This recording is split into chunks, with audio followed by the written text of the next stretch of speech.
Thomas and the Golden Eagle. There are many different animals on the island of Sodor. There are deer and sheep and lots of beautiful birds. One morning, Sir Topham Hatt came to Tidmouth Sheds. He said, Thomas and Percy both wanted to take the bird watchers to Bluff's Cove and see the Golden Eagle, but Sir Topham Hatt chose Emily, said Sir Topham Hatt. Sir Topham Hatt left. Thomas and Percy were disappointed. Percy said sadly, huffed Thomas as he set off. Thomas arrived at the quarry. There were freight cars of stone as far as the eye could see, gasped Thomas.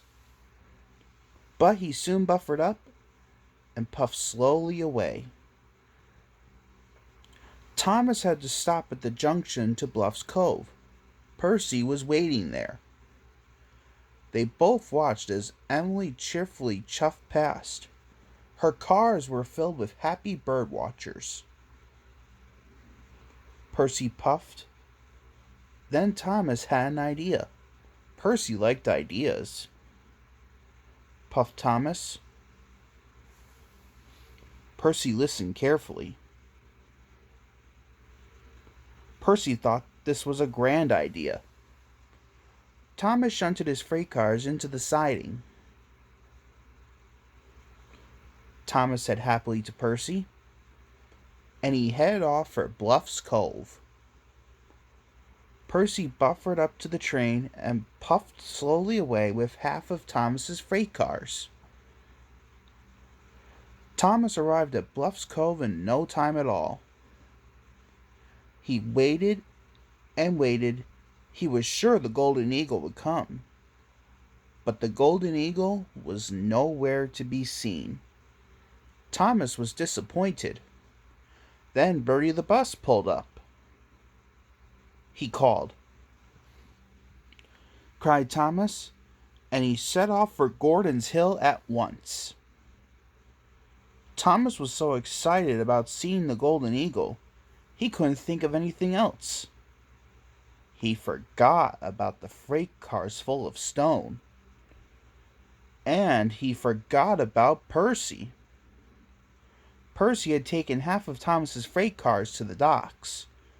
Now he headed for the dairy to deliver the milk. He was happy. He'd have time to see the Golden Eagle. When Percy passed the siding near Bluff's Cove, he was surprised to see Thomas's half of the freight cars still there. Worried Percy. Percy decided to help his friend. Percy buffered up to the long line of freight cars and slowly puffed away. Percy got to the docks just in time.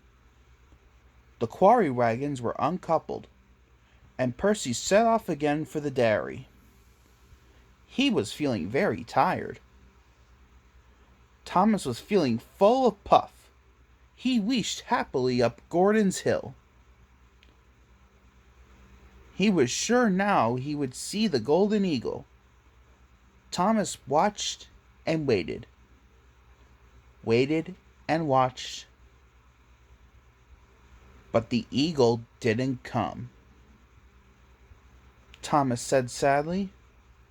Suddenly, Thomas remembered his cars of stone and Percy.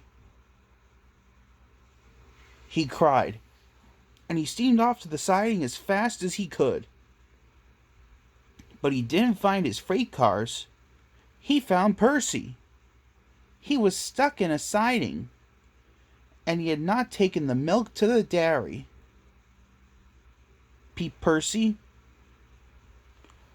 Thomas realized that now Percy couldn't see the Golden Eagle, and it was all his fault. Bertie the bus tooted excitedly. He called, but Thomas knew what he must do. Cried Thomas.